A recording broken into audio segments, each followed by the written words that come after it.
नमस्कार आज्ञा। नारद दिने द्वारकार श्रीकृष्ण को खोजी खोजी कौटी पाइले। सी आसी पहुँचीगले राजमहल। राजमहल भर पशिगले देखिले सेठी भी खोजाखोजी कले बाहर बाहर कौटी भी नहांती श्रीकृष्ण को पाइले। रुक्मणी थे। रुक्मणी कहले माता भगवान श्रीकृष्ण कौटी भगवान से नहीं। रुक्मणी कहले भगवान ए ध्यान बस पूजा घर ध्यान बस कहले भगवान भगवान ध्यान बस से गले जो जाइए देखिले ध्यान मग्न हो भगवान श्रीकृष्ण बस भगवान ही ध्यान करती से क्या ध्यान करती। नारद माने माने आश्चर्य हो आसवा आगमन देखी नारद मुनि आगमन देखी भगवान जापारे से उठी आसिले स्वागत जनइले। कहले नारद कहले भगवान आपन भी ध्यान कर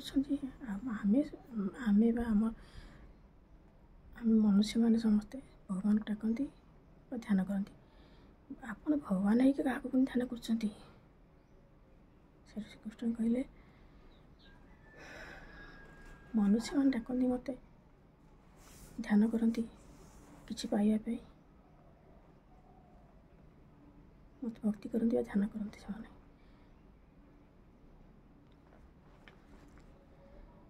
कि मुझे ध्यान करे कहीं से मत पाइबा ध्यान कर भक्ति कर ध्यान करे से क्यों परिस्थिति अच्छा से कौन मो पाख चाहते मु ध्यान कर सब जापर ध्यान ही सब जाने जो मैंने मत ध्यान कर मोटू कौन पाइबा चाहते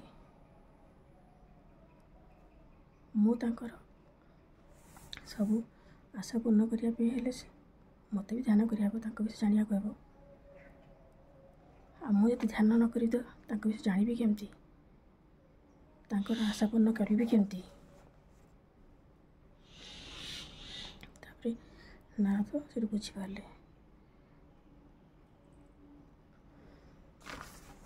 मत तो विषय जानापी मत भी ध्यान करने कह आशा पूर्ण करने भाव से नित्य नित्य ध्यान करे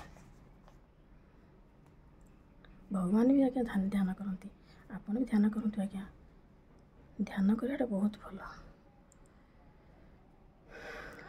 माने सबुठ बड़ जिन भगवान को डाक आम डाक ध्यान हो जेको माध्यम भगवान को डाक कि ध्यान कले भगवान कौन पाइपर। नमस्कार। जय जगन्नाथ।